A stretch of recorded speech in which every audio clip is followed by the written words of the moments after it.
Hi everyone, പുതിയൊരു വീഡിയോയിലേക്ക് സ്വാഗതം. നെറ്റ് പരീക്ഷയെ സംബന്ധിച്ച് നമ്മൾ നോക്കുകയാണെങ്കിൽ പലതരത്തിലുള്ള ആശങ്കകൾ ഇപ്പോൾ നിങ്ങളുടെ മനസ്സിലുള്ള ഒരു സമയമായിരിക്കും.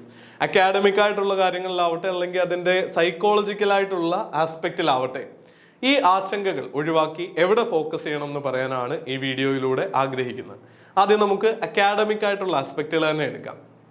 അല്ലെങ്കിൽ അത് വേണ്ട, നിങ്ങളുടെ മനസ്സിനെ ഏറ്റവും കൂടുതൽ അലട്ടുന്നത് പല കോളുകളും മെസ്സേജുകളും ഒക്കെ വരുന്ന കാണുമ്പോൾ പഠനത്തെക്കാൾ ഉപരി ഈ സൈക്കോളജി കൺട്രോൾ ചെയ്യാൻ പറ്റാത്തത് കൊണ്ടാണ് നെറ്റ് പരീക്ഷയിലെ വിദ്യാർത്ഥികളുടെ പ്രിപ്പറേഷൻ തടസ്സപ്പെടുന്നതും അവർ പിന്നിലായി പോകുന്നതും.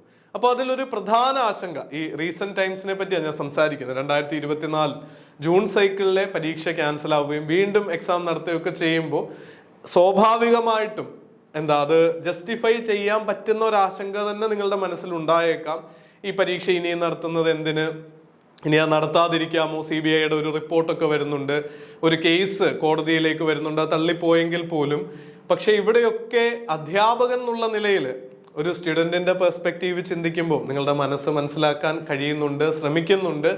ആശങ്കകളൊക്കെ ജസ്റ്റിഫയബിൾ ആണ്. എങ്കിൽ പോലും ഒരു പ്രിപ്പറേഷൻ നടത്തുന്ന ആസ്പിരന്റ് എന്നുള്ള നിലയിൽ മറ്റുള്ളവർ നിങ്ങളെക്കാൾ ഒരുപാട് മുന്നോട്ട് പോകുന്ന, ഡിറ്റർമിൻഡ് ആയിട്ടുള്ള, നമ്മളൊരു ലക്ഷ്യം നേടാനായിട്ട് പൊരുതാൻ ഉറച്ച മനസ്സോടെ ഇറങ്ങുന്നവർക്ക് ഇതൊന്നും തടസ്സമല്ല.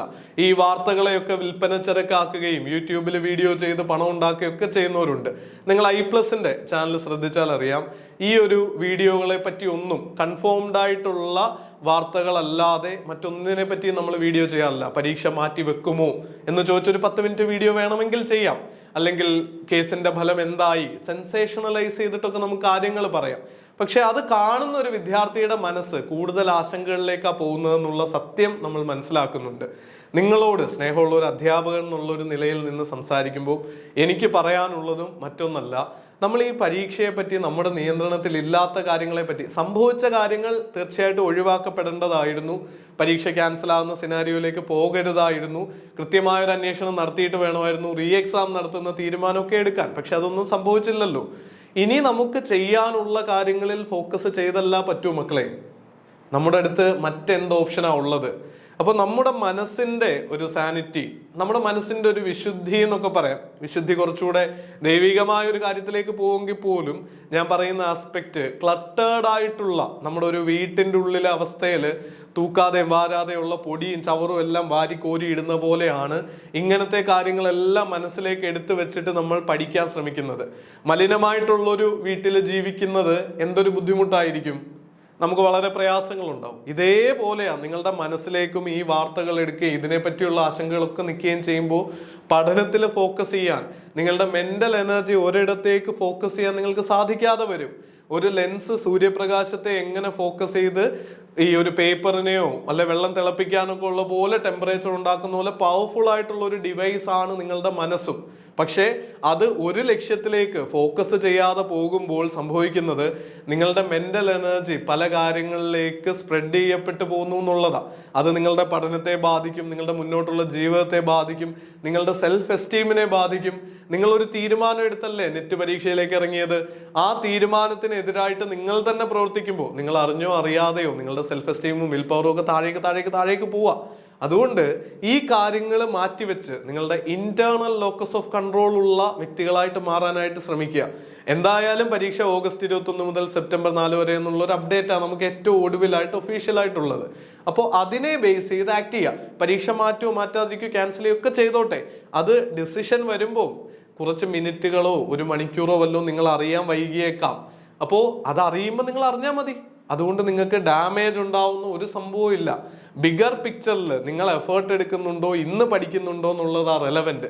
അങ്ങനെ നെഗറ്റീവ് സോഴ്സുകളുമായിട്ട് നിങ്ങൾ സബ്സ്ക്രൈബ്ഡ് ആണ്, അല്ലെങ്കിൽ ആ വാർത്തകൾ വരുന്ന ഗ്രൂപ്പുകളും ഫ്രണ്ട് സർക്കിളും ഒക്കെ ഉള്ളെങ്കിൽ ഒഴിവാക്കാൻ പറ്റുന്ന, അൺസബ്സ്ക്രൈബ് ചെയ്യാൻ പറ്റുമെങ്കിൽ, എക്സിറ്റ് ചെയ്യാൻ പറ്റുമെങ്കിൽ ഈ കുറഞ്ഞ ഷോർട്ട് പീരീഡിലേക്കെങ്കിലും മാറ്റി വെക്കുക. റിലയബിൾ ആയിട്ടുള്ള സോഴ്സിലൂടെ, പത്രമാധ്യമങ്ങളിലൂടെ, I+ പോലെയുള്ള മറ്റനേകം പോസിറ്റീവായിട്ട് കുട്ടികളോടൊപ്പം നിൽക്കുന്ന ചാനലുകളുണ്ട്. ആ ചാനലുകൾ സബ്സ്ക്രൈബ് ചെയ്യുക. ഒഫീഷ്യൽ സോഴ്സുകളെ വിശ്വസിക്കുക. UGC നെറ്റിന്റെ NTA UGC നെറ്റിന്റെ സൈറ്റ് നിങ്ങൾ വേണേൽ എല്ലാ ദിവസവും ഒരു 5 മണിക്കോ രാത്രി കിടക്കുന്നതിന് മുമ്പോ നോക്കുന്ന ശീലമാക്കിക്കോ. എങ്കിലും ന്യൂസ് നിങ്ങളിലേക്ക് എത്തും. അല്ലാതെ ഈ ചവറ് കോരി നിങ്ങളുടെ മനസ്സിലേക്ക് ഇട്ട് പഠനം നശിപ്പിക്കല്ലേ. ഒന്നാമത്തെ ഫോക്കസ് ഏരിയ. അടുത്തത് ഇനിയും അക്കാഡമിക് ആസ്പെക്ട് പറയുകയാണെങ്കിൽ, ഈ സൈക്കോളജിക്കലായിട്ടുള്ള ആസ്പെക്ട് പറയുമ്പോൾ ഫിസിയോളജിക്കലായിട്ടും പ്രോപ്പറായിട്ടുള്ള ആഹാരവും ഉറക്കവും ഒക്കെ ഉണ്ടാവണം. സ്ട്രെസ്ഡ് ആയിട്ട് ഉറക്കമൊക്കെ കുറയ്ക്കുന്ന കുട്ടികളെ അറിയാം. ലോങ് ടേമിലേക്ക് അത് നിങ്ങളെ ഹെൽപ്പ് ചെയ്യില്ല, ബേൺ ഔട്ടിലേക്ക് നയിക്കും. അതുകൊണ്ട് ആ കാര്യങ്ങൾ കൂടി ശ്രദ്ധിച്ച് പ്രോപ്പറായിട്ടുള്ള ന്യൂട്രിയൻസും സാധാരണഗതിയിലുള്ള ഫുഡും വെള്ളവും ഒക്കെ കുടിച്ച് കിടന്ന് ഉറങ്ങിയൊക്കെ സമാധാനമായിട്ട് പഠിക്കുക. നിങ്ങൾ വിജയത്തിലേക്ക് എത്തും, അതിൽ തടയാൻ ആർക്കും ആവില്ല എന്നുള്ളത് ഓർക്കുക. ഇനിയും അക്കാഡമിക്കലായിട്ട് പറയുകയാണെങ്കിൽ ലാസ്റ്റ് ക്വസ്റ്റ്യൻ നിങ്ങളുടേതായ രീതിയിൽ ഒരു അനാലിസിസ് നടത്തുക. തെറ്റിയ ചോദ്യങ്ങൾ ഏത് യൂണിറ്റിലാണെന്ന് നോക്കുക. ശരിയായ ചോദ്യങ്ങളെക്കാൾ ഇരട്ടി, ഒരു 100 ഇരട്ടി തെറ്റായി പോയ ചോദ്യങ്ങൾ നിങ്ങളെ സഹായിക്കും. കാര്യം നിങ്ങൾക്ക് അറിയാത്തത് കൊണ്ടല്ലേ അത് തെറ്റിയത്. ആ ഏരിയ ഇൻഡെപ്തിൽ പഠിക്കുക. അല്ലാതെ സെലക്റ്റീവ് സ്റ്റഡി കൊണ്ടോ. പലരും ചോദിക്കുന്നത് ഈ 10 യൂണിറ്റിൽ ഏത് 2 യൂണിറ്റാണ് സാറേ ഞാൻ ഫോക്കസ് ചെയ്യേണ്ടത്? പേപ്പർ 1 എല്ലാ യൂണിറ്റിൽ നിന്നും 5 ചോദ്യം ചോദിക്കും എന്നാണ് സിലബസിൽ പറഞ്ഞിരിക്കുന്നത്. പലപ്പോഴും 1-2 ചോദ്യം അങ്ങോട്ട് മാറുമെങ്കിലും പേപ്പർ 2 ആണെങ്കിലും എല്ലാ വർഷവും ഒരേ പാറ്റേൺ ആവണം എന്നില്ല.